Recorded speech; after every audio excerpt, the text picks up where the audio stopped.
Sorry, I just need clarity on this, Michelle. So let's say, for instance, you do withdraw the 30,000, and that 30,000 pushes you into a different tax bracket.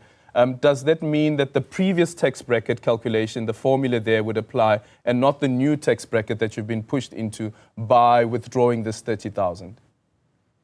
So essentially, it'll look at what your part of the process is that you're asked to tell us what or tell SARS what your income is, and they'll add this savings pot money to that to work out what your marginal tax rate is. So it could be a situation where it could push you into the next marginal tax rate bracket, yes. Sure. And of course, what will happen at the end of the tax year is this will be added to your taxable income, and any overs and unders, of course, will come through when you do your tax reconciliation at the end of the year.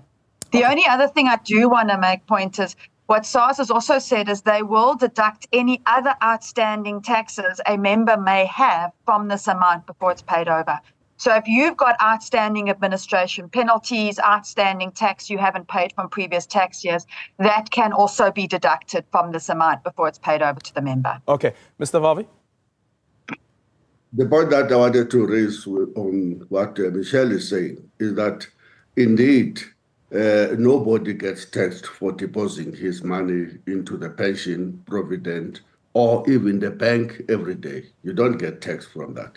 The point that we are making is that it is absolutely cruel to take money of pensioners and add into the crisis of the fiscal problems of the country.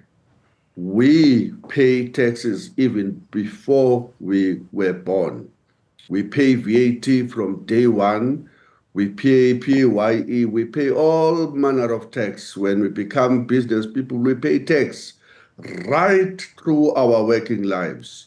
Why is government taking retirement funds and pensions and tax them in order to boost their own fiscal policy positions that we don't support, by the way, the so-called fiscal consolidation?